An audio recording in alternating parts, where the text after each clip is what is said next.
Pagi Bapak dan Ibu semuanya, Shalom. Senang kita bisa ketemu lagi di Zoom PA Bunda Teresa ini. Hari ini kita membahas tentang berserah itu apa? Bahwa berserah itu bukan pasrah, ya.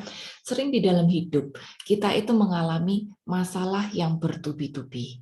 Atau mungkin masalah kita itu lama sekali sampai rasanya doa itu kok nggak dijawab gitu sama Tuhan, ya. Dan kita udah makin merasa, aduh beban hidup ini kok kayaknya berat sekali. Maka kok kita mengalami seperti itu, apa yang harus kita lakukan? Apa kita pasrah? Apa kita berserah? Sebenarnya bedanya itu seperti apa gitu. Aku mulai sharing hari ini dengan satu cerita, ya. Ada seorang teman, ya, yang dulu hidupnya lumayan. Mereka sepasang suami istri gitu, yang dulu memang kehidupannya lumayan gitu. Sampai satu hari mereka mengalami sebuah kejatuhan ekonomi. Bukan hanya mereka mengalami kejatuhan ekonomi, tetapi suaminya sakit sehingga tidak bisa bekerja secara beraktivitas karena yang kena fisiknya, ya, tidak bisa beraktivitas secara normal dan harus banyak sekali dibantu. Maka setelah mengalami ini bertahun-tahun, karena harus konsen dengan suaminya, otomatis pekerjaan juga nggak bisa terlalu konsen gitu. Maka mereka merasa, kok doanya nggak dijawab sama Tuhan? Dan mulai bersungut-sungut. Aduh, hidupku berat, susah sekali deh gitu. Enak kamu gini, enak kamu gitu, lihat aku aja kayak begini gitu. Dan mereka mulai, singkat kata bahasa Indonesianya tuh, mengasihani diri sendiri. Lihat aku umur berapa, tapi aku masih ngekos, pekerjaanku kayak gini, aku coba ini aku nggak bisa, aku coba itu nggak bisa, aku jualan sama si A nggak bisa, aku jualan sama si B nggak bisa. Dan itu terus yang diperkatakan setiap hari. Setiap hari kalau ketemu siapapun, yang diomongin itu adalah masalah-masalah pribadinya. Bersungut-sungutnya itu setiap kali. Sampai kalau ada orang, misalnya saya gitu, ketemu dengan si B, aku bilang, aku baru ketemu nih dengan si A gitu. Si B akan bilang, oh pasti cerita soal penyakit ya, pasti cerita soal kerjaannya yang nggak bisa jualan ya gitu. Jadi semua orang sudah punya persepsi negatif dengan dia, dan itu terjadi selama bertahun-tahun. Sampai satu saat aku bilang, emang aku tahu hidup itu bukan hal yang gampang. Aku juga mengalami masalah-masalah yang luar biasa sekali. Sampai aku bilang hidupku itu kayak roller coaster. Tapi masa sih selama bertahun-tahun ini kamu tidak pernah mengalami kebaikan Tuhan sama sekali? Masa kamu nggak bisa lihat? Walaupun kamu di kos, tapi kamu masih punya uang untuk bayar kos. Walaupun kamu tinggal di kos, tapi ternyata kamu masih punya mobil, kamu masih bisa kemana-mana tanpa kehujanan gitu. Nah, kalau saya mulai ngomong keras sedikit gitu, dia langsung nangis. Dia langsung nangis. Lalu mulai lagi makin mengasihani diri. Nangis sambil bilang, aku tuh makan satu piring cuman berdua loh. Aku beli di warung itu pun aku bagi berdua gitu. Ya mungkin sesekali makan berdua, tapi kalau beli satu bungkus satu juga masih bisa gitu. Cuman intinya yang ada di mindsetnya dia adalah semua hal yang negatif. Padahal, yes, saya setuju hidup itu berat. Kita mengalami berbagai macam masalah, tapi kan tetap ada kebaikan-kebaikan Tuhan. Nah, Bapak dan Ibu, kita juga belajar ya hari ini bahwa setiap dari kita, aku yakin nggak ada kok yang bebas dari masalah. Semuanya ada ya.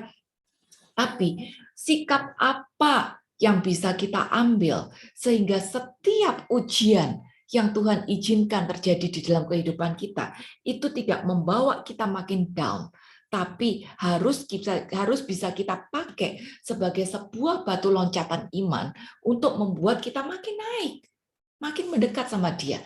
Jadi hari ini kita belajar tentang sikap hidup itu, bahwa berserah itu bukan pasrah. Aku share screen sebentar ya.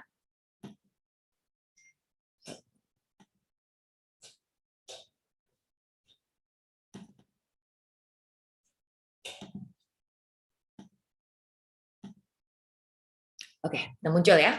Berserah itu bukan pasrah. Jadi kayak apa sebetulnya itu bedanya ya? Coba kita lihat. Oke, pasrah. Pasrah itu berarti sikap hati. Ini lebih semuanya pada sikap hati gitu ya. Sikap hati yang menyerah, yang kayaknya udahlah, aku udah nggak bisa apa-apa lagi, aku udah nggak mau tahu apa-apa lagi, biar semuanya ngalir aja seperti itu apa yang Tuhan mau gitu, aku udah nggak tahu apa-apa lagi. Jadi orang yang pasrah itu dia udah nggak mau usaha, udah tidak punya semangat untuk melakukan apapun. Bahkan dia mungkin juga tidak punya semangat hidup, maunya ngilang aja gitu. Ya udah ngalir aja deh. Dia papain sama Tuhan, disuruh ngalir kemana, udah ngikut aja, udah nggak mau tahu gitu ya. Nah itu adalah sikap pasrah yang tidak punya semangat lagi untuk melakukan apapun dan semuanya menjadi negatif. Dan ini sesuatu yang tidak bagus. Tapi orang yang berserah berbeda. Orang yang berserah itu berarti dia berarti tahu dia itu siapa.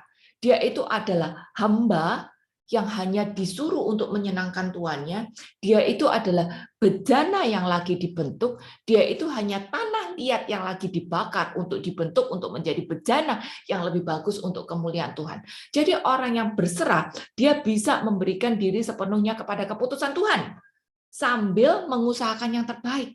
Nah, kalau kita berserah, berarti kita ada antusiasme untuk mengusahakan yang terbaik, bekerja dengan integritas baik, bekerja dengan maksimal, dengan sungguh-sungguh, mengusahakan kesehatan yang terbaik, berusaha untuk membangun relasi dengan sesama dengan lebih baik lagi, walaupun dijulitin, walaupun dinyinyirin, walaupun disindir-sindir, tapi mengusahakan yang terbaik.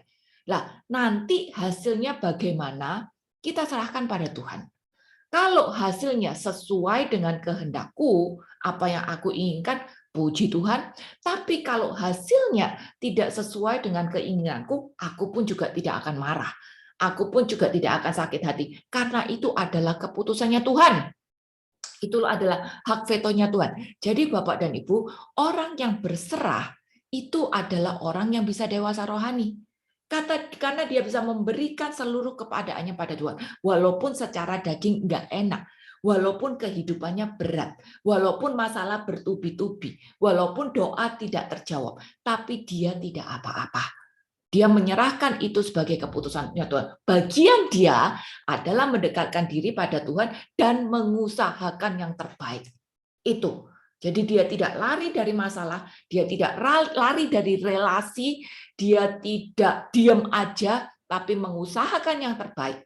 Masalah hasilnya nanti gimana, dia serahkan itu semua pada Tuhan. Itu sikap orang yang dewasa rohani. Itu adalah sikap orang yang berserah. Jadi dia ngalirnya itu dengan sikap hati yang berbeda. Bukan cuma pas, aduh Tuhan aku udah nggak mau tahu apa-apa lagi, tapi bersungguh-sungguh, aduh hidupku nongso. Enggak seperti itu. Orang yang berserah, pikirannya positif, sikapnya positif. Hasilnya tidak bagus, nggak sesuai dengan maunya dia pun tidak sakit hati. Aku lupa ada salah satu santa yang bicara seperti ini, bahwa dia menyatakan diri, aku ini cuma mainannya Tuhan. Kalau Tuhan peluk-peluk aku, ya aku senang. Tapi kalau misalnya Tuhan tendang-tendang aku kayak bola, aku pun juga nggak apa-apa. Walaupun sakit, tapi aku nggak apa-apa. Karena ini aku cuma mainannya Tuhan. Aku ada untuk menyenangkan Tuhan gitu. Jadi dia memposisikan diri seperti itu. Nah sekarang Bapak dan Ibu, bagaimana dengan sikap hidup kita? Apakah saya masih berusaha untuk mendapat apa yang aku mau? Dan kalau aku tidak mau, akhirnya aku ngambek sama Tuhan dengan bersikap hati nelongso, mengasihani diri sendiri, atau aku bisa memberikan diri sepenuhnya pada keputusan Tuhan.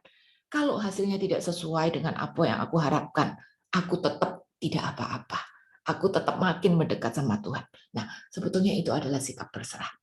Ada satu bahasa, peribahasa yang pasti kita semua pernah dengar, di mana sebetulnya kita itu adalah sikap yang berserah yang luar biasa itu, yaitu istilah ora et labora. Pasti semua pernah dengar dong ya kiasan itu. Bekerja sambil berdoa. Yes, itu adalah berserah.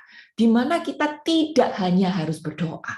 Berdoa tanpa usaha juga percuma. Berdoa tanpa usaha yang maksimal juga percuma. Tapi kita berdoa sambil berusaha maksimal dan kita serahkan hasilnya nanti pada Tuhan. Kalau hasilnya menurut Tuhan yang terbaik adalah sesuai dengan pikiranku, ya puji Tuhan. Tapi kalau menurut Tuhan kita tidak boleh ngambil, kita tidak boleh mendapatkan itu, ya nggak apa-apa juga. Karena Tuhan yang paling tahu apa yang terbaik untuk kita.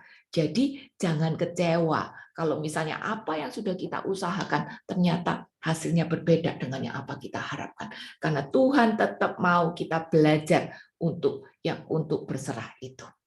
Ada beberapa tokoh iman di dalam Alkitab ya yang mengajarkan kepada kita tentang sikap hati yang berserah. Contoh yang paling luar biasa, bulan ini bulan Oktober, contoh yang paling biasa jelas Bunda Maria. Lukas 1 ayat 38 ini bilang tentang ayat yang selalu menjadi patokan kita. Terjadilah padaku menurut kehendakmu. Ini ya, itu sikap hati yang luar biasa banget loh. Terjadilah padaku menurut kehendakmu. Aku ingat ada seorang sahabat yang baru meninggal ya. Pada waktu dia sedang sekarat di ambang kematian selama beberapa minggu, keluarganya itu berdoa dengan memaksa pada Tuhan. Dan mereka bilang bahwa itu adalah iman, bahwa sang ibu ini pasti harus mengalami kesembuhan. Mereka berdoa dengan berat hati, memaksa Tuhan untuk mendapatkan sebuah kesembuhan. Sampai satu hari, seorang sahabat yang lain datang kepada mereka dan bilang, yes, kita berdoa boleh. Tapi jangan pernah menjaga hati agar kita bisa belajar untuk berserah itu. Biar yang terjadi nanti adalah sebuah keputusan Tuhan. Nah, sejak saat itu doanya berubah. Yes, kita doa minta sama Tuhan boleh. Kita maksa sedikit sama Tuhan boleh. Tapi jangan sampai kita tidak berserah itu tadi. Karena bagaimanapun juga kita tidak akan pernah ya bisa ngatur Tuhan ya. Jadi inilah teladan Bunda Maria. Dia membiarkan segalanya terjadi sesuai dengan kehendak Tuhan. Walaupun itu bukan kehendaknya pribadi loh. Kalau kita ingat sikon Bunda Maria pada waktu itu. Pada saat itu dia masih anak kecil, anak ABG kita bilang sekarang. Ya.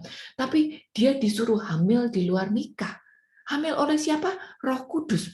Dia nggak ngerti, dia ada di Alkitab nanya apa itu? Kenapa itu bisa terjadi? Dan cuma dibilang, Roh Kudus, apa itu Roh Kudus? Dia juga nggak tahu. Ingat hari itu Roh Kudus sudah ada, tapi belum ada kejadian pencurahan Roh Kudus. Jadi orang belum kenal apa itu namanya Roh Kudus. Ya, dan dia tahu-tahu disuruh hamil oleh Roh Kudus. Dan secara manusia, anak perempuan yang masih kecil hidup di dalam masyarakat yang sangat konservatif. Kita aja hari ini kalau ada anak kecil hamil di luar nikah, kita langsung, kan belum married gitu ya. Nah, itu zaman itu loh, 2000 tahun yang lalu. Pasti otaknya juga bekerja. Apa kata orang tuaku nanti? Apa kata tunanganku? Aku bisa dibuang sama orang tua, aku pasti diputusin sama tunanganku. Apa kata dunia kalau aku hamil di luar nikah, gak ada suami, pasti mereka rajam aku sampai mati. Itu semua adalah ketakutan, pikiran-pikiran resiko yang dihadapi oleh Bunda Maria. Tapi dia belajar untuk berserah di hadapan Tuhan. Dia belajar untuk membiarkan kehendak Tuhan terjadi atas dirinya, walaupun itu tidak sesuai dengan apa yang dia inginkan, apa yang dia pikirkan. Dan kita tahu akhirnya, semua yang dirancangkan oleh Tuhan, itu adalah yang terbaik. Walaupun tidak sesuai dengan bayangan kita, tidak sesuai dengan kehendak kita, tidak sesuai dengan pikiran kita, tapi semua yang dirancangkan Tuhan, itu pasti yang terbaik untuk kita. Matius 15 ayat 21 sampai 28. Itu cerita tentang perempuan di Kana, ya. Pada waktu itu si perempuan dia pengen agar anaknya disembuhkan dan dia terus ngikutin Tuhan. Dia terus ngikutin Tuhan, ya. Lalu dia teriak-teriak minta Tuhan sembuhin anaknya gitu. Lalu apa kata Tuhan kepada dia? Ini ayat 24. Aku bacain sepotong-sepotong aja. Matius 15 ayat 24. Aku diutus hanya kepada domba-domba yang hilang dari umat Israel. Jadi awal aja Tuhan Yesus kayaknya jawabnya udah enak. Ini pelayanan eksklusif nih ya, hanya untuk orang Israel nih ya, gitu ya. Seakan-akan udah nggak enak. Tapi si wanita itu punya sikap berserah, dia tetap mengusahakan yang baik dan dia tetap berusaha untuk mendekat kepada Tuhan. Itu sikap hati orang yang berserah. Dari tadi aku ulang-ulang, mengusahakan yang terbaik, mendekat kepada Tuhan. Ini yang diusahakan oleh perempuan Kanaan itu tadi. Dan terus dia tolong. Tuhan masih ketes dia juga. dengan bilang, tidak patut ngambil roti yang disediakan bagi anak-anak dan melemparkannya pada anjing. Singkat kata, dia dikatain anjing. Tapi lihat, orang yang mengusahakan yang terbaik, orang yang mendekat kepada Tuhan, dia nggak akan tersinggung. Ingat-ingat itu. Orang yang mendekat, semakin mendekat pada Tuhan, dia tidak akan tersinggung. Walaupun dijulitin, walaupun disindir, walaupun dikatain, walaupun mengalami hal-hal yang nggak enak dengan orang-orang di sekitarnya, tapi orang yang mendekat pada Tuhan, dia tidak akan tersinggung. Karena apa? Karena dia mau mengusahakan yang terbaik, karena dia mendekatkan hatinya pada Tuhan. Jadi istilahnya bahasa kita mungkin udah tahan banting gitu ya, nggak gampang ciper, nggak gampang tersinggung, lebih cincai, nggak lebay, kayak gitu-gituan. Dan ini adalah sikap orang perempuan Kanaan. Dan akhirnya karena usaha dan imannya, doanya dikabulkan. Matius 9 ayat 27-31. Ini bicara tentang dua orang buta, di mana mereka juga mengusahakan yang terbaik. Ya, mengusahakan yang terbaik, dan yang kedua adalah mendekat kepada Tuhan. Lihat, dari tadi aku ulang-ulang ya, ini contoh-contoh. Orang yang berserah, dia mengusahakan yang terbaik, mendekat pada Tuhan. Saat orang mendekat kepada Tuhan, diapa-apain nggak akan jiper. Karena apa? Semakin orang dekat pada Tuhan, semakin juga dia menjadi positif gitu. Orang yang positif jelas nggak nelongso, jelas nggak mengasihani diri sendiri, jelas nggak melihat hidupnya tidak berharga, jelas dia tidak melihat bahwa hidupnya, oh kok kayak gini, susah, kamu enak, kamu gini, kamu gampang. Enggak, dia tidak akan pernah mengasihani diri sendiri. Ini ciri-ciri orang yang berserah, hidupnya mendekat pada Tuhan. Demikian juga dialami oleh dua orang buta. Teriak-teriak setengah mati, Tuhan kasihani aku, Tuhan kasihani aku, Tuhan sembuhkan aku. Ingat, Tuhan Yesus itu nggak pernah sendirian. Rombongannya banyak, yang ngikut dia juga banyak. Selebriti dia itu ya. Jadi selalu ramai. Bayangin orang buta di dalam keramaian berusaha untuk mendapatkan perhatiannya Tuhan Yesus. Yesusnya di sana, apa Yesusnya di sana, dia juga nggak kelihatan. Dia orang buta gitu. Dan dia harus berdesak-desakan, dia harus mengusahakan diri untuk mendekat pada Tuhan Yesus itu tadi. Tapi tetap mereka usahakan. Nggak tahu arahnya kemana, mereka teriak-teriak dengan sekuat tenaga. Dan orang-orang bilang, diam, diam, diam, diam, diam. Gitu. Tapi dia tetap mengusahakan yang terbaik. Dan akhirnya apa? Saat mereka sudah mengusahakan yang terbaik, saat mereka sudah berusaha untuk mendekatkan hati kepada Tuhan, ya akhirnya doanya dikabulkan juga. Itu. Jadi itu Bapak dan Ibu, ingat dari tadi diulang-ulang ya. Orang yang berserah itu pasti mengusahakan yang terbaik. Pasti hati mendekatkan diri pada Tuhan. Kalau hati kita makin dekat pada Tuhan, sikap kita itu pasti makin positif, nggak makin nelongso. Kalau kita mendekatkan diri pada Tuhan, pasti kita itu nggak gampang tersinggung sama keadaan, nggak gampang kecewa sama keadaan. Itu sikap orang yang berserah. Lagi, Hana ini ibunya Elia di 1 Samuel 1 ayat yang 16 ya. Hana ini adalah istri pertama yang mandul. Dia istri pertama yang mandul, dia ibunya Samuel, aku salah ngomong, nabinya waktu itu adalah Nabi Eli. Nah, karena dia mandul, zaman pada waktu itu tuh orang mandul itu dianggap aib. Jadi dia tuh malunya luar biasa sebetulnya dengan keadaan dirinya. Lalu habis gitu, dia itu punya madu. Dan maksudnya bukan madu yang dimakan. Maksudnya suaminya dia itu punya istri yang kedua, namanya Penina. Nah, si Penina ini terus menghina dia. Gitu, terus mempermalukan dia. Tapi Hana adalah orang yang berserah. Maka apa yang dia lakukan? Dia berusaha terus untuk mendekat kepada Tuhan. Dia berdoa makin sungguh-sungguh kepada Tuhan. Dan walaupun dia dihina-hina oleh Penina, dia nggak marah. Dia serahkan rasa sakit hatinya itu, rasa sakitnya itu tadi kepada Tuhan. Dia ceritakan kepada Tuhan dan dia berdoa. Maka dia mendekatkan diri pada Tuhan. Dia nggak tersinggung, dia nggak marah. Dan hasilnya bagaimana? Dia serahkan pada Tuhan. Dia bilang, Tuhan kalau memang kau kasih, aku serahin deh ini anak untuk kamu gitu. Tapi hasilnya gimana kan nggak tahu. Dan orang yang berserah Doanya dikabulkan sama Tuhan, puji Tuhan. Doanya nggak dikabulkan sama Tuhan pun, dia tidak akan marah. Ini sikap orang yang berserah. Dan itu dilakukan oleh Hana. Maka pada akhirnya apa? Doanya dikabulkan sama Tuhan. Nah, ini contoh yang luar biasa lagi. Lalu yang lebih kontroversial lagi adalah Paulus. Ini aku mau baca secara lengkap, biar Bapak dan Ibu tahu ceritanya. 2 Korintus 12, ayat 7 sampai 10. 2 Kor 12. Ini cerita tentang Paulus ya. Paulus itu punya masalah juga di dalam kehidupannya. Dan dia bilang kayak gini, dan supaya aku jangan meninggikan diri karena pernyataan-pernyataan yang luar biasa itu, maka aku diberi suatu duri di dalam dagingku, yaitu seorang utusan iblis untuk mengecok aku, supaya aku jangan meninggikan diri.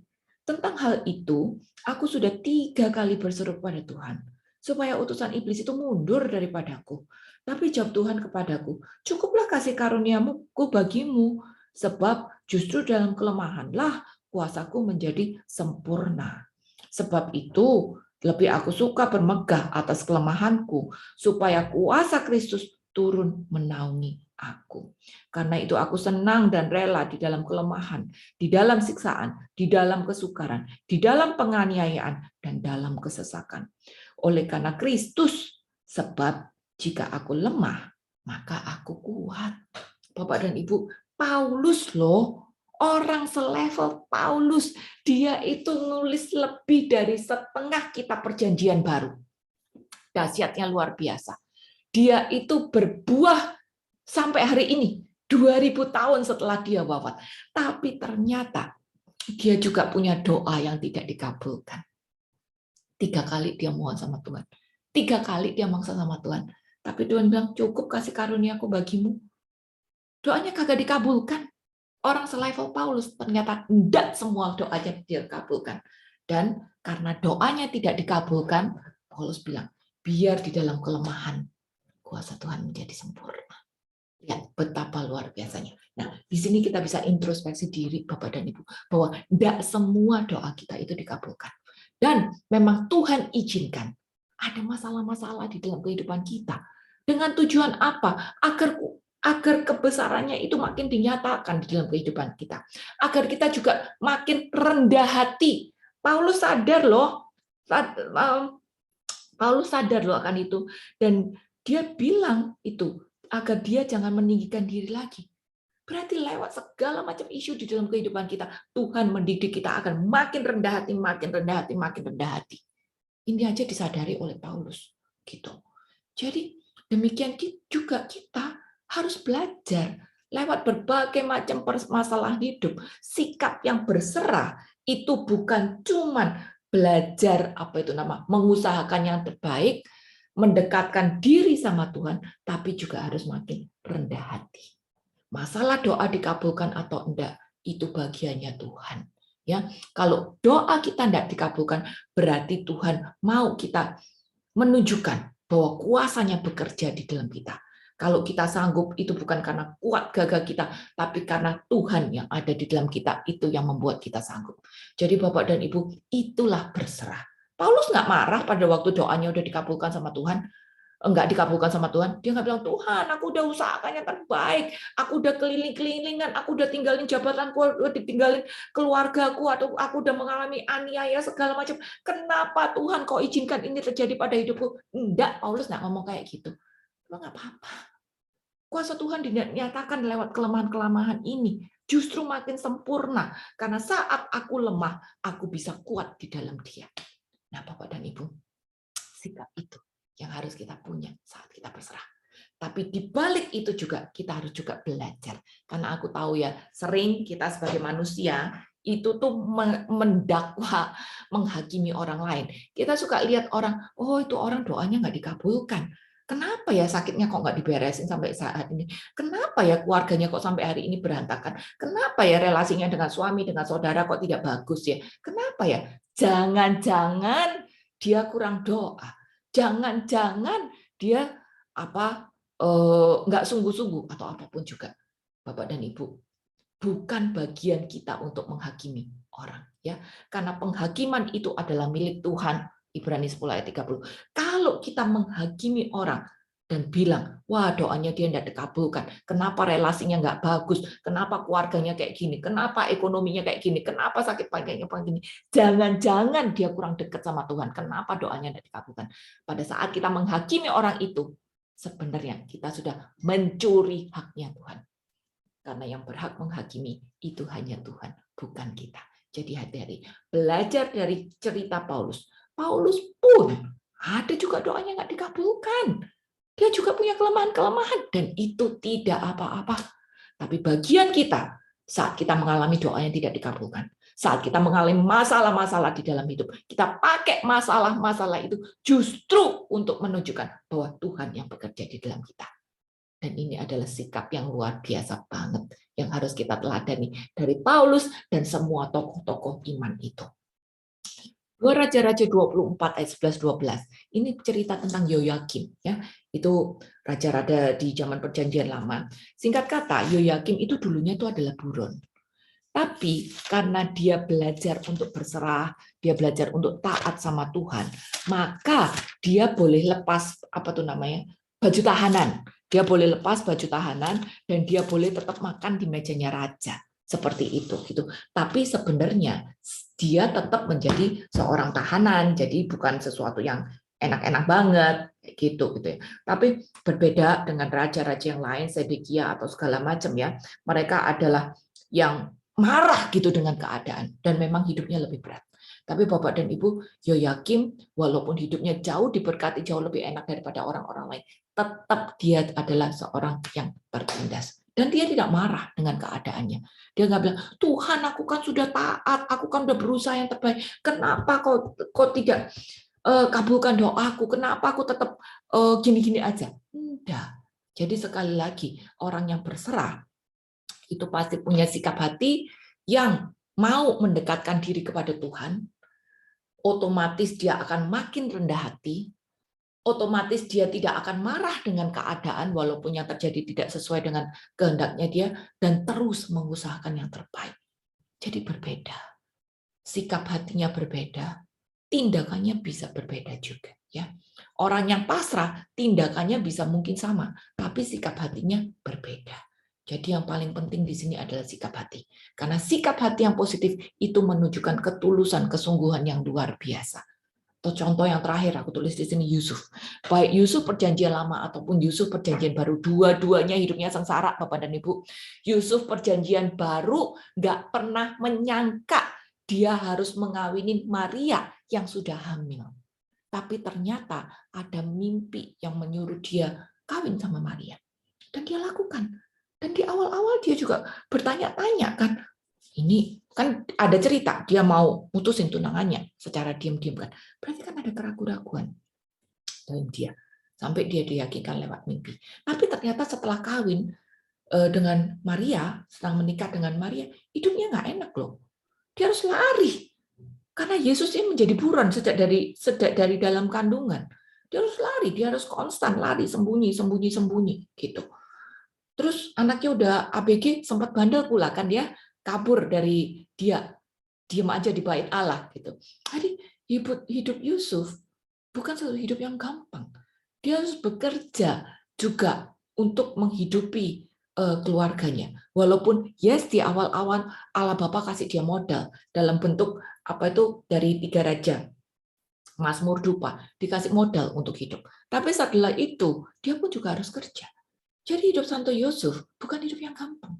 Tapi dia nggak pernah tuh ngomong sama Allah, Allah, aku kan udah pelihara anakmu nih. Kenapa aku harus dikejar-kejar terus? Kenapa aku harus lari dalam ketakutan terus? Kenapa aku jadi buronan? Enggak, dia nggak pernah mempertanyakan itu. Dia jalani kehidupannya dengan sukacita, dengan damai, dengan nurut, dengan berserah, dengan terus berusahakan yang terbaik, dengan makin mendekatkan diri kepada Tuhan.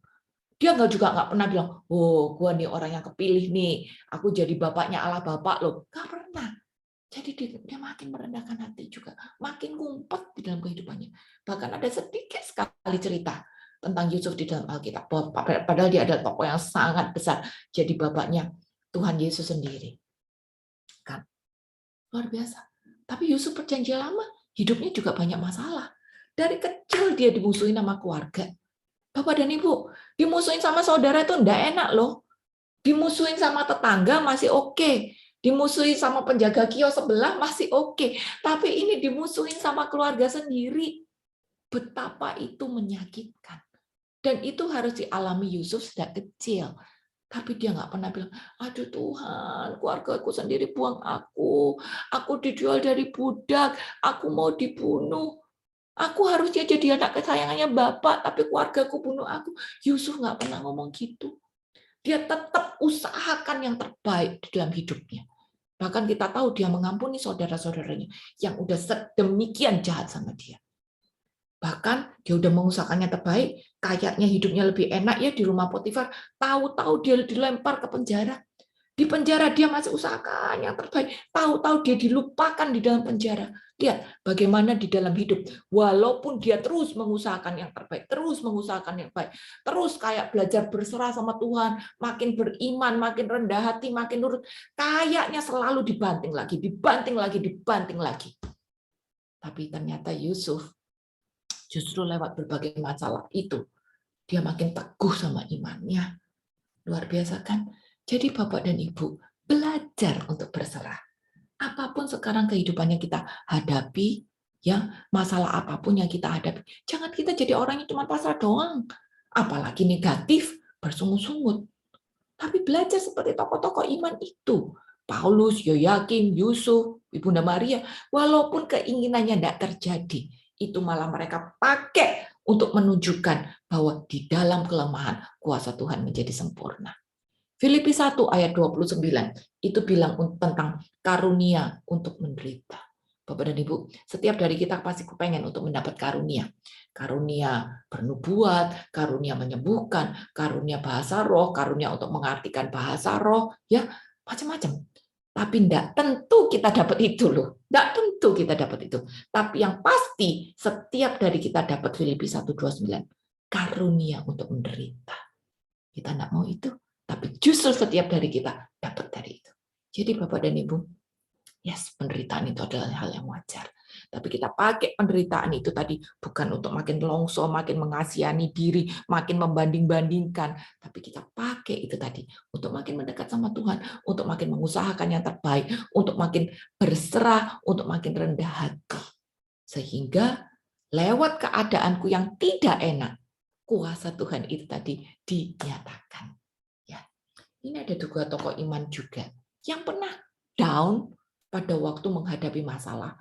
Aku lupa nulis yang ketiga. Siapa tuh namanya? Daud juga pernah down. Ya, aku lupa nulis. Aku cerita Daud aja dulu. Daud itu kalau mau baca itu ada di Mazmur 13. Dia down sampai dia katakan sama Tuhan, Tuhan berapa lama lagi? Tuhan berapa lama lagi? Tuhan berapa lama lagi? Tuhan kok angkat ini sampai aku kepengen mati rasanya. Daud juga pernah down. Elia kita tahu adalah nabi nomor 2 paling besar. Nomor satunya siapa yo? Yohanes Pembaptis. Nomor satunya Yohanes Pembaptis. Tapi Elia ini adalah nabi yang sangat besar. Dan dia pernah mengalahkan 400 nabi Baal. Betapa dahsyatnya ini. Tuhan mendengarkan doa Elia. Elia bilang, Tuhan, hujannya dimandekin dulu. Hujannya mandek. Elia bilang, Tuhan, oke, kasih hujan lagi sekarang. Hujannya turun. Gitu. Demikian dahsyatnya Elia, hubungannya sangat-sangat dekat sama Tuhan, ya. Tapi ternyata setelah mengalahkan 400 nabi Baal, si Ratu Isabel marah sama dia. Karena Baalnya kalah semua. Isabel marah. Dan Isabel kejar dia mau dibunuh. Dan Elia merasa ketakutan. Lari, ngumpet. 1 Raja-Raja 19 ayat 3-4 bilang, maka takutlah ia, lalu bangkit dan pergi menyelamatkan nyawanya.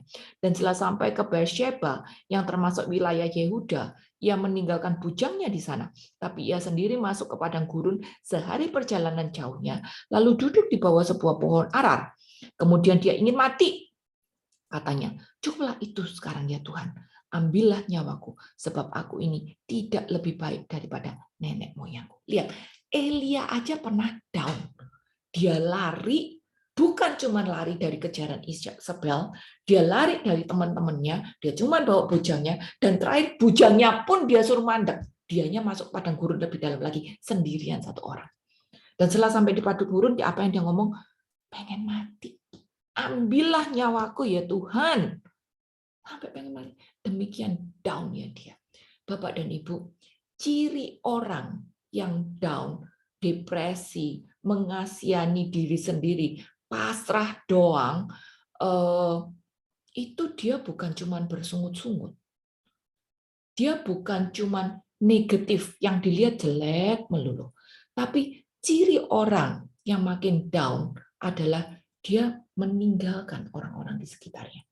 Mulai keluar dari komunitas besar, lalu pelan-pelan dia meninggalkan komunitas yang lebih kecil, kayak gitu. Sampai akhirnya dia udah nggak kuat lagi dengan orang-orang sekitarnya, dia tinggalkan semuanya. Dan itu terjadi ternyata pada Elia. Bujangnya aja dia tinggalin, saking dia kesel, kesesek hatinya. Aku nggak pernah lupa itu omongannya Romo Yosia. Dia selalu bandingkan dengan ikan. Dia bilang, ikan itu kalau yang sakit, ciri ikan yang sakit dan mau mati, dia selalu sendirian. Dan itu juga yang dialami oleh manusia. Manusia yang udah sakit hati, ya, yang udah nelongso, yang udah kayaknya apatis dalam hidup, dia meninggalkan orang-orang di sekitarnya.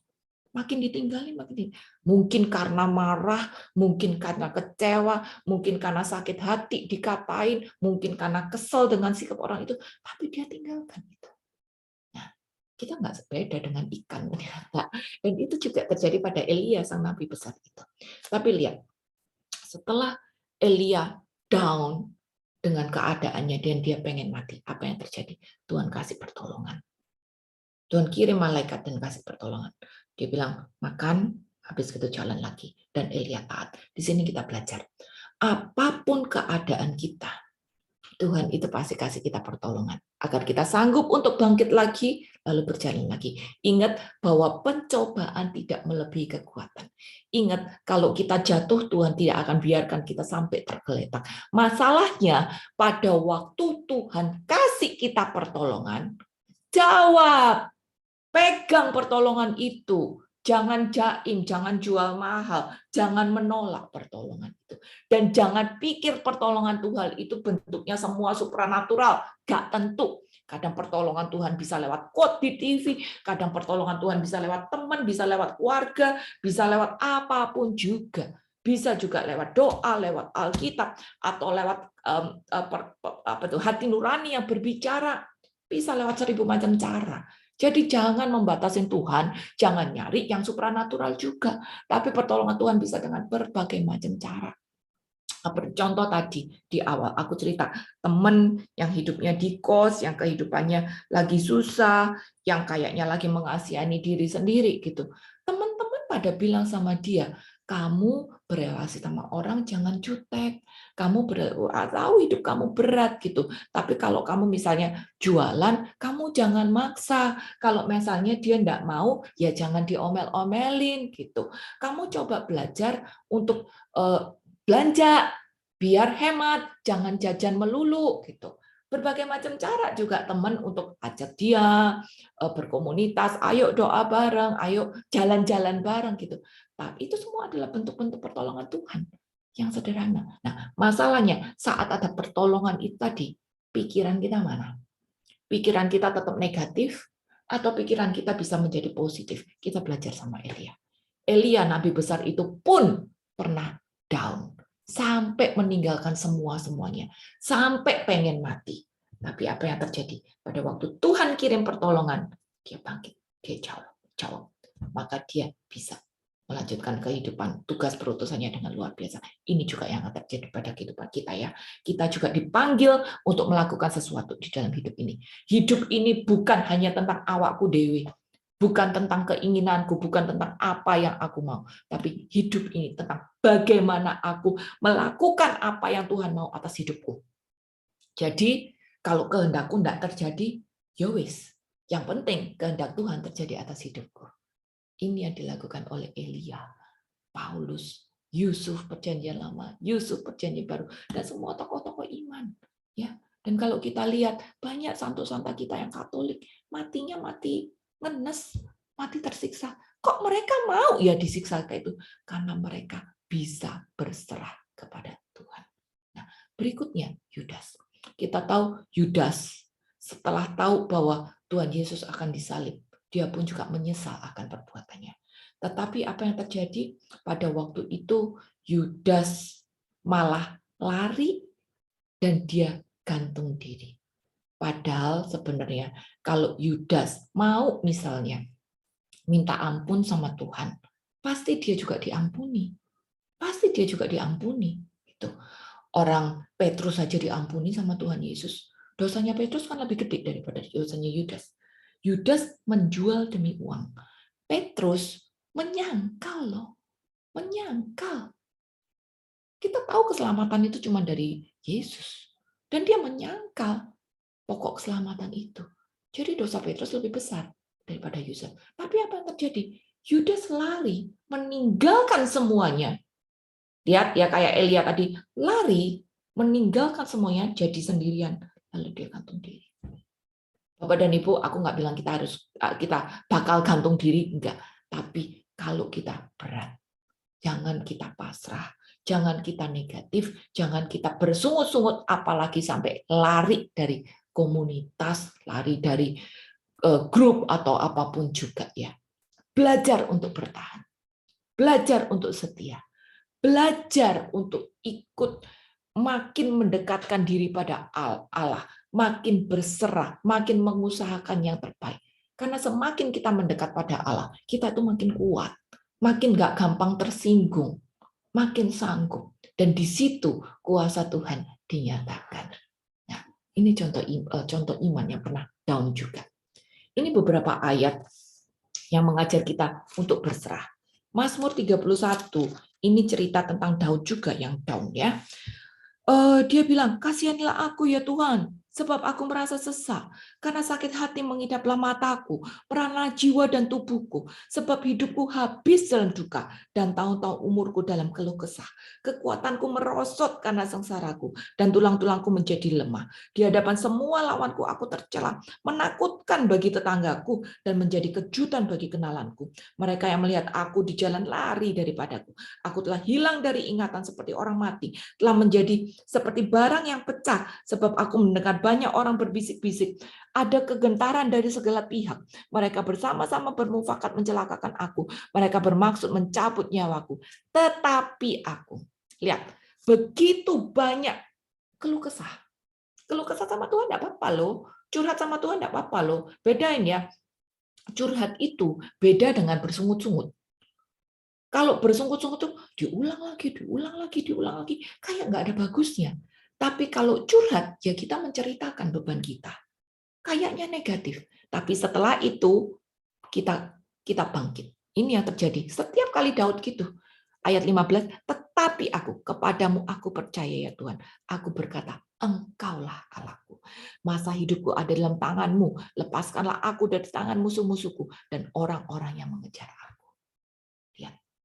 Orang yang berserah, dia boleh curhat. Setiap kita butuh curhat, kita makhluk sosial juga. Jadi kita butuh curhat sama orang lain, saya juga butuh curhat. Tapi setelah curhat, kita kuatkan hati, kita kita jawab pertolongan Tuhan yang menolong kita untuk bangkit.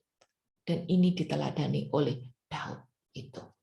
Dia menyerahkan semuanya pada Tuhan. Yang terjadi berikutnya sesuai dengan kehendaknya atau enggak, itu terserah Tuhan. Karena Tuhan yang paling tahu apa yang terbaik untuk kita. Walaupun itu tidak sesuai dengan pikiran kita. Ya. Mazmur 37 ayat 5. Serahkanlah hidupmu pada Tuhan dan percayalah kepadanya dan ia akan bertindak. Tuhan tidak akan diam-diam aja Bapak dan Ibu saudara-saudara. Tuhan tidak akan diam aja. Selama kita yang adalah orang benar berdoa pada Dia, ya, Dia pasti bertindak. Masalah yang terjadi nanti sesuai dengan keinginanku atau enggak, itu masalah lain. Itu masalah lain. Makanya kita harus dekat. Kita harus kenali Tuhan itu siapa. Tuhan kita itu siapa. Tuhan adalah Tuhan yang mau roh kita yang selamat. Bukan cuma kenikmatan keinginan diri pribadi aja gitu. Jadi kita harus kenali Tuhan kita itu siapa. Serahkanlah semuanya, maka Dia pasti bertindak.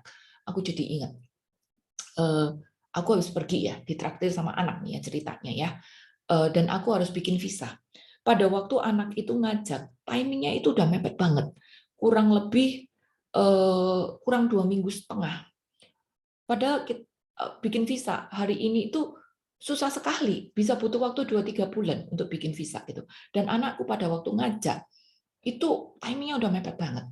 Maka apa yang aku lakukan? Karena aku juga kepengen relasi sama anak ini makin dekat, makin dekat. Aku udah cukup lama, bertahun-tahun aku nggak punya waktu khusus gitu ya untuk dengan anak. Udah bertahun-tahun aku nggak punya waktu itu gitu. Jadi aku mau usahakan juga yang terbaik gitu. Dan aku anggap ini sebagai tanda dari Tuhan. Karena nggak biasanya anak-anak yang ngajak, kan namanya anak juga masih kecil gitu. Nah, singkat kata, aku usahakan yang terbaik. Bukan hanya doa, ora et labora kan tadi. Aku usahakan, aku beli tiket, aku booking hotel, dan aku masukkan untuk aplikasi visa. Aku minta pertolongan si A, si B, si C, siapa aja yang kita tahu untuk bantu push visa itu tadi. Waduh, Bapak dan Ibu, waktunya memang bikin benar-benar deg-degan. Tapi ada pertolongan Tuhan. Ada pertolongan Tuhan. Saat aku aduh kayaknya ini bisa nggak ya, ini bakal hilang duit banyak nih, aku udah beli tiket, aku udah beli hotel, bayar visa juga nggak murah gitu, bisa nggak ya, kalau ini nggak bisa, waduh hilang semuanya itu, dan aku nggak punya kesempatan dengan pergi dengan anak gitu. Nah, tapi ada satu orang yang Tuhan kirim sebagai malaikat, dia bilang, udah, kalau Tuhan udah buka jalan, semuanya pasti lancar.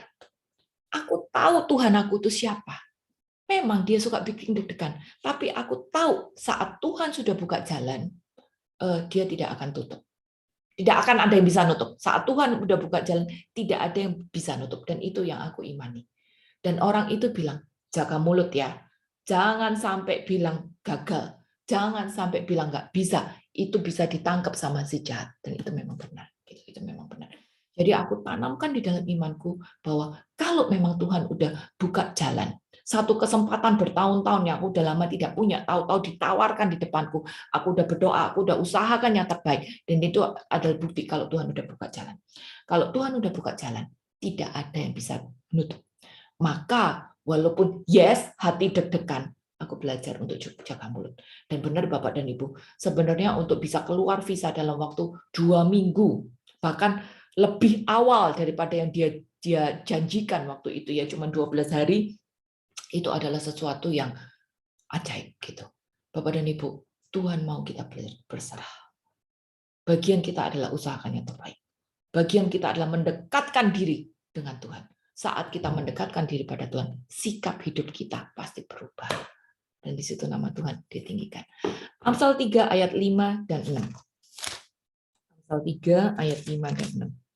Itu bilang, percayalah kepada Tuhan dengan segenap hatimu, dan janganlah bersandar kepada pengertianmu sendiri. Akuilah dia dalam segala lakumu, maka ia akan meluruskan jalanmu. Sama, disuruh berserah dengan segenap hati, percaya.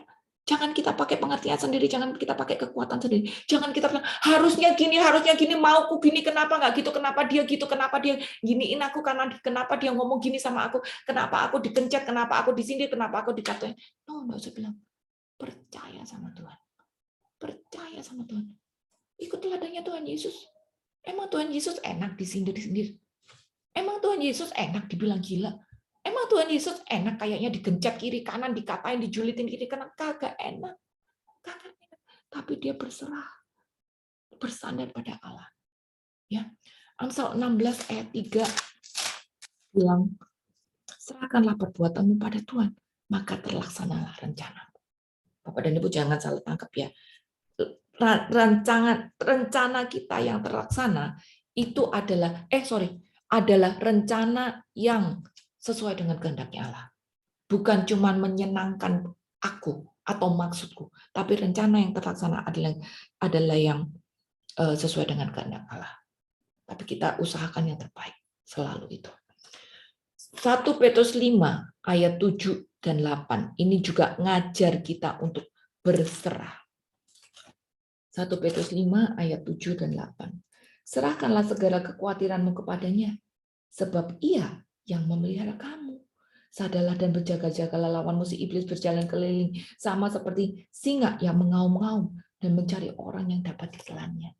Lihat, di sini juga disuruh kita untuk berserah. Ada khawatir, yes, dalam hidup kita pasti ada khawatir, ada ketakutan. Tapi jangan kemakan dengan kekhawatiran dan ketakutan itu. Serahkan semuanya kepada Tuhan. Ya, karena kalau kita kemakan dengan kekhawatiran dan ketakutan itu tadi, iblis yang akan makin gencat kita. Tuh, lihat, Tuhan nggak kabulin doamu. Tuh, lihat hidupmu berat kan? Sengsara kan? Lihat tuh, masalahmu bertubi-tubi, doamu nggak dikabulkan kan? Lihat, ada sakit penyakit sekian lama kan? Kamu sampai sekarang nggak bisa kerja kan? Harus beresin ini, harus beresin itu. Keluargamu sampai sekarang berantakan kan? Doamu nggak terjawab kan? Tuhan janji kayak gini-gini nggak dikabulkan. Iblis akan berusaha untuk menjatuhkan kita. Jadi serahkan kekhawatiran, ketakutan kita pada Tuhan. Lakukan yang terbaik, tapi biarkan hasilnya menjadi keputusan Tuhan. Mazmur 55 ayat yang ke-23. Mazmur 55 ayat yang ke-23. Itu bilang, serahkanlah khawatirmu kepada Tuhan, maka ia akan memelihara engkau. Tidak untuk selama-lamanya dibiarkannya orang benar itu goyah. Bapak dan Ibu, benar banget. Karena aku pun juga pernah ngalamin ini. Aku juga pernah mengalami yang namanya kekhawatiran, ketakutan, masalah ekonomi digoncang luar biasa, habis-habisan, bukan cuma aku sendiri, tapi seluruh keluargaku habis-habisan. Masalah keluarga juga dibanting kiri kanan, dipojokkan, dikambing hitamkan, apa segala macam, dikucilkan, dipermalukan di depan umum. Aku pernah alami itu semuanya. Tapi yang aku tahu sekarang adalah sampai hari ini hidupku baik-baik aja. Itu bukti apa? Kalau Tuhan memelihara aku. Masalah boleh ada. Doa boleh sepertinya tidak terjawab. Tapi jangan sampai kita menjadi pasrah, apatis, negatif, bersungut-sungut, menyingkir dari orang-orang apalagi komunitas. Tapi kita belajar untuk berserah. Makin mendekat pada Tuhan, mengusahakan yang terbaik, tetap positif, kuatkan iman kita, dan biar kuasa Tuhan dinyatakan lewat hidup kita. Kalau kita bayangkan hari ini, pejamkan mata boleh, kita bayangkan hari ini bahwa dulu saya pernah mengalami masalah ini, itu, dan ternyata saya bisa lewati itu semua sampai hari ini. Mungkin masalahnya belum beres, mungkin tantangannya masih ada, mungkin belum ada kesembuhan, mungkin belum ada rekonsiliasi, tapi kalau sampai hari ini hidupku ternyata masih baik-baik aja, itulah bukti pemeliharaan Tuhan.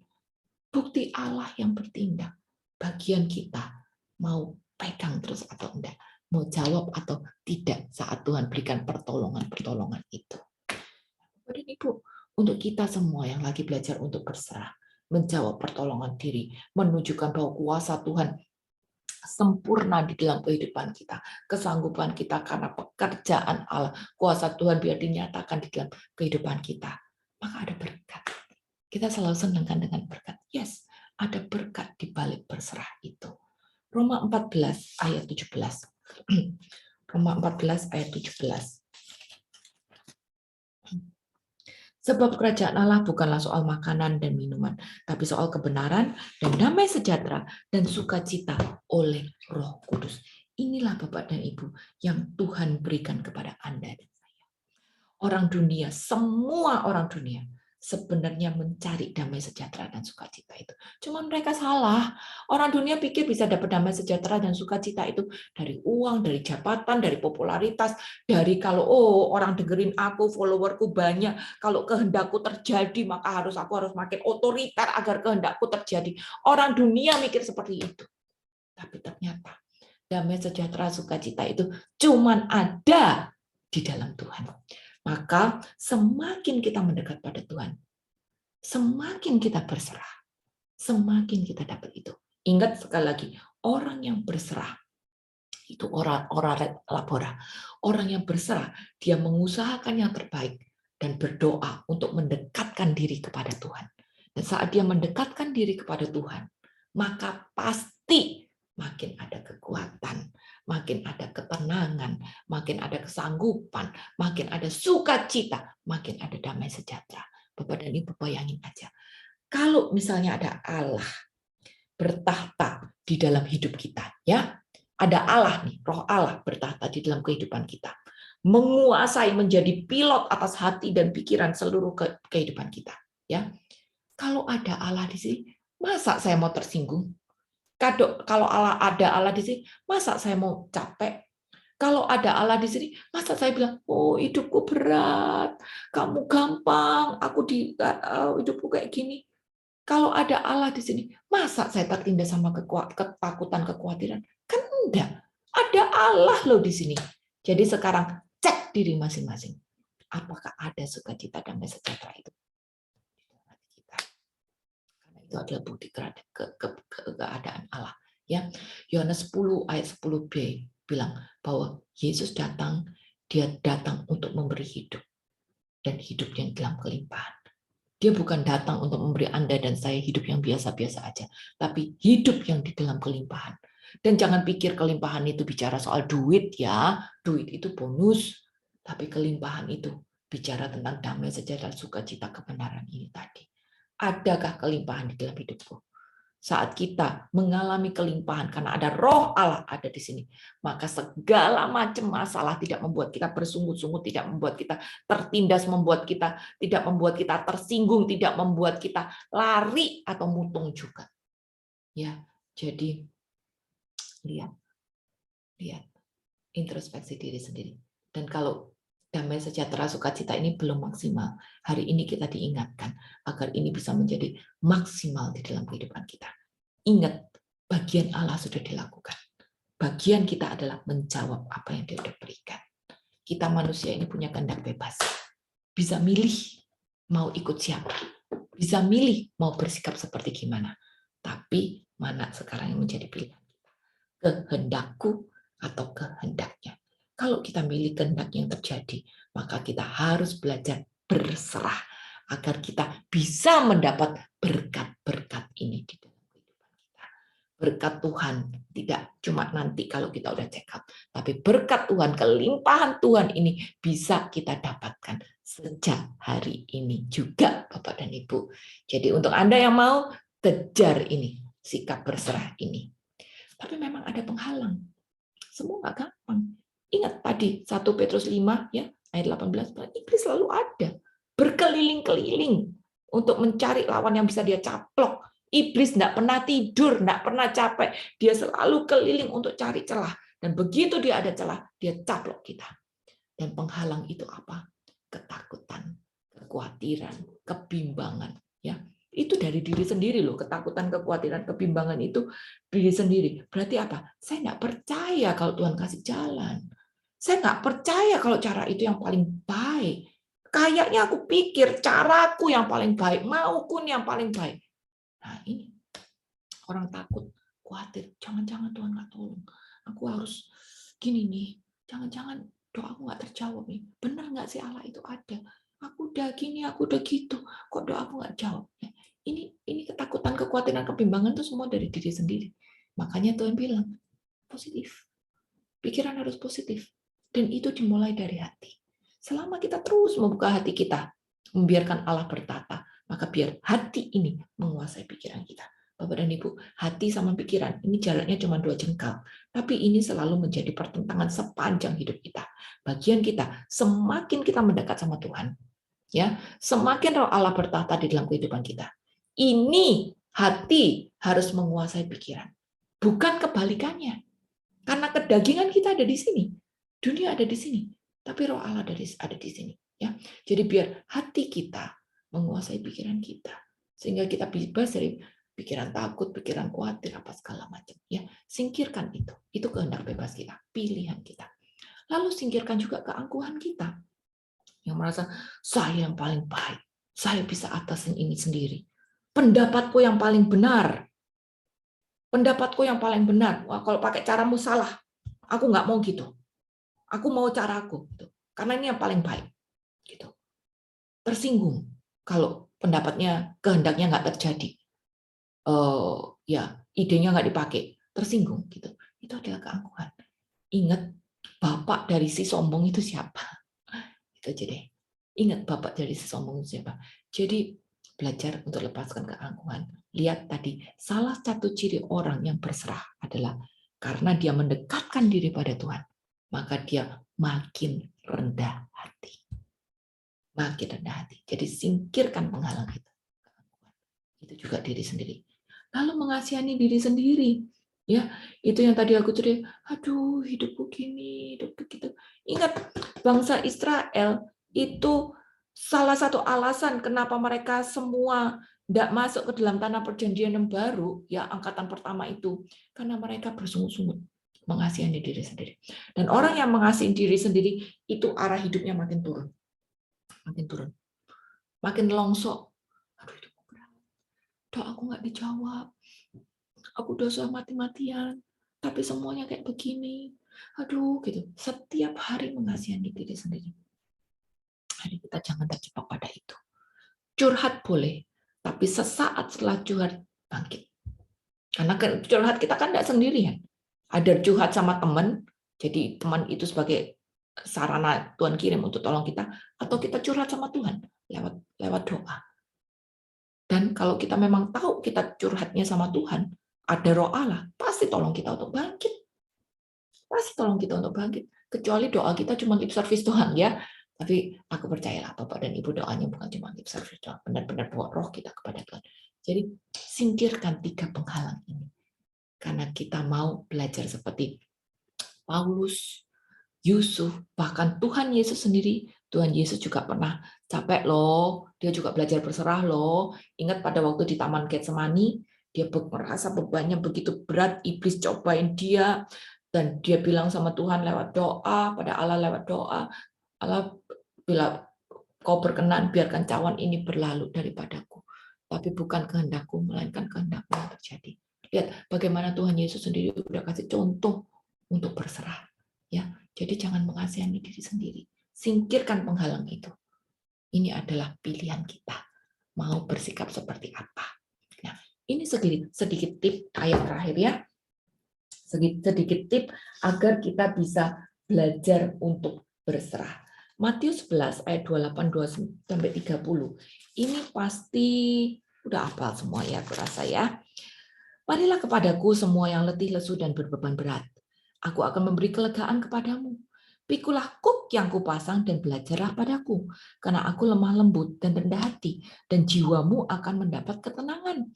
Sebab kuk yang kupasang itu enak dan bebanku pun ringan. Bapak dan Ibu, ayat ini adalah ayat yang keluar dari mulut Tuhan Yesus sendiri. Jadi ini pasti adalah sesuatu yang sangat-sangat penting, dan dia sudah teladani sendiri. Dia sudah hidupi, dia sudah contohi sendiri ayat ini ya.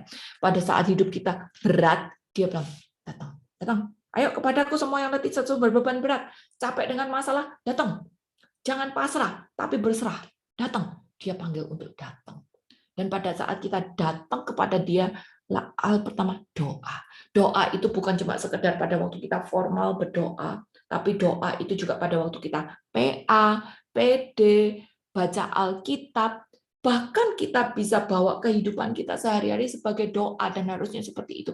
Saat masak, saat bekerja, saat parkir mobil, doa. Dekatkan diri pada Tuhan terus-menerus ya. Karena Tuhan bilang, mari kepadaku. Yang capek datang. Aku kasih kelegaan. Dan percaya bahwa Tuhan pasti kasih kelegaan itu. Jangan lagi ada keraguan-raguan. Belajar dari Dia. Karena Tuhan pun juga pernah mengalami yang namanya masalah besar. Sampai dia bilang, Allah kalau boleh biarkan ini berlalu. Tapi bukan kehendakku, tapi biarlah kehendakmu. Lalu kalau itu bukan sesuatu, itu tetap diizinkan sama Allah terjadi, pikul kuknya. Jalani dengan sukacita. Sikap hati ini menentukan, Bapak dan Ibu. Sikap hati ini menentukan sehingga kita tidak makin terpuruk pada masalah. Biar ini tidak menjadi makin berat dan membuat kita capek. Tuhan nggak suruh kita hidup capek kok. Tuhan izinkan ini semua terjadi biar kita makin kuat, biar kita makin beriman, ya. Jadi ini tips yang diberikan oleh Tuhan Yesus kepada kita sendiri agar kita bisa makin berserah apapun keadaan yang kita imani. Dan kalau kita sudah bisa berserah, itu sebetulnya adalah bukti iman kita. Ibrani 11 ayat yang pertama itu bilang, iman adalah dasar dari segala sesuatu yang kita harapkan dan bukti dari segala sesuatu yang tidak kita lihat. Bukti iman kita. Kalau kita udah lihat, kita udah dapet, ya namanya bukan iman lagi, orang udah di tangan kita. Tapi kita belum lihat, tapi saya tahu saya bakal dapat itu. Itu adalah iman. Kalau saya tahu saya pasti dapat itu, ya ngapain bersungut-sungut? Ngapain berasa capek? Ngapain kecewa? Ngapain tersinggung? Ngapain marah? Kita bisa berserah. Kita bisa tetap damai sejahtera. Kita bisa tetap sukacita menjalani salib kehidupan ini. Tidak gampang, tapi ini yang namanya berjalan di atas badai. Berjalan di atas air. Terbang di atas badai seperti Raja Wali. Itu namanya. Masalah boleh ada, tapi tidak membawa aku down. Masalah ada, justru membawa aku makin naik, makin naik. Kenapa? Karena kuasa Tuhan dinyatakan lewat aku yang lemah ini. Ya, jadi ini tipsnya. Kenapa kita harus berserah? Sedikit tambahan aja. Karena kita tahu ada Allah adalah Allah yang bisa dipercaya. Kita tahu Allah kita sama dari dulu sekarang sampai selama-lamanya. Kita tahu Allah itu bukan Allah yang mau. Semua janji-janjinya pasti digenapi. Ya, contoh yang ekstrim. Abraham dijanjiin untuk punya anak. Sebanyak apa? Pasir di lautan, sebanyak bintang di langit. Tapi sampai matinya, dia nggak melihat loh janji itu digenapi. Sampai matinya. Tapi ternyata hari ini kita tahu janji Tuhan itu digenapi. Anak-anak Abraham termasuk kita. Yang sebanyak pasir di laut, sebanyak bintang di lautan itu tadi. Jadi Bapak dan Ibu, Allah kita adalah Allah yang bisa dipercaya. Semua janji yang digenapi. Hanya jangan kita hanya terfokus pada kehendak sendiri, keinginan sendiri, dan maunya sekarang. Enggak. Karena Allah yang paling tahu kapan ini yang terbaik. Allah paling tahu apa yang terbaik untuk kehidupan kita. Gitu. Jadi bagian kita adalah belajar memandang kesetiaan Allah di tengah duka cita, di tengah doa yang belum terjawab. Pandang itu semua dengan mata iman. Walaupun kita tidak ngerti semuanya, tapi kita tetap percaya. Banyak hal di dalam hidup kita tidak ngerti. Kenapa ini diizinkan terjadi? Banyak hal kita ngerti. Dan kita tidak harus ngerti. Tuhan tidak utang penjelasan sama kita. Kita tidak harus ngerti. Bagian kita adalah kita melatih diri, dilatih untuk percaya lewat keadaan-keadaan ini. Ya, lalu kenapa lagi kita percaya, berserah? Karena kita tahu kepercayaan kita tidak sia-sia. Harus sadari siapa ini saya. Saya ini cuma hamba yang lagi dibentuk. Tugas saya menyenangkan Tuhan. Saya ini cuma tanah liat yang lagi dibakar untuk dibentuk. Jadi bejana yang berharga. Lagi dibakar, ya sakit. Kapan saya mendapat enak seterusnya? Nanti kalau udah check out. Hari ini ya Tuhan kasih damai sejahtera sukacita dalam kebenaran. Tapi masalah tetap ada. Nanti masalah bebas kalau udah check out. Jadi ingat posisi. Kalau saya ini lagi dalam perantauan. Dunia ini bukan rumahku. Dan namanya lagi di perantauan, orang asing yang lagi berjalan di atas dunia yang dikuasai oleh iblis, ya pasti ada masalah-masalah. Tapi pakai masalah-masalah itu tadi untuk magang Tuhan dengan lebih sungguh-sungguh lagi. Bukan hanya secara mulut, bukan hanya secara fisik, tapi terlebih lagi bawa roh kita makin menyatu sama Allah. Karena semakin roh kita makin menyatu sama Allah, semakin kita kuat menghadapi keadaan, semakin kita tidak bersungut-sungut, semakin kita tidak memandang keadaan itu buruk, tapi di antara segala yang buruk, saya bisa melihat kebaikan-kebaikan Tuhan. Maka saya bisa bersukacita. Saya bisa melihat bahwa hidupku ternyata dipelihara. Maka saya punya damai sejahtera. Ya, jadi ini alasan kenapa kita harus berserah, dapat bonus-bonus. Ayat terakhir Amsal 24 bilang, sebab 7 kali orang benar jatuh, namun ia bangun kembali. Tapi orang fasik akan roboh dalam bencana. Bapak dan Ibu, kita tahu Tuhan tidak pernah menginginkan kita untuk menyerah. Kita tahu bahwa ada pengharapan di dalam Kristus. Ya, maka pegang itu terus. Dekatkan diri kita pada Tuhan. Bagaimanapun keadaan kita hari ini, belajar untuk taat. Belajar untuk berserah, bukan pasrah. Walaupun mungkin doa kita tidak dijawab, walaupun kita tidak mengalami mujizat apapun juga, tapi lihat teladan Tuhan Yesus. teladan Paulus, teladan Santo Yusuf, teladan Yoyakim, teladan Bunda Maria tadi, teladan-teladan yang tadi kita bahas itu, dan banyak lagi Santo Santa. Kayaknya tidak ada mujizat, kayaknya doanya tidak terjawab, kayaknya tidak enak semua. Tapi karena mereka memilih untuk berserah, bukan cuma pasrah, maka nama Tuhan dimuliakan di dalam kehidupannya, dan kehidupan mereka sendiri harum manis di mata Tuhan Yesus. Semoga jadi berkat. Tuhan Yesus memberkati.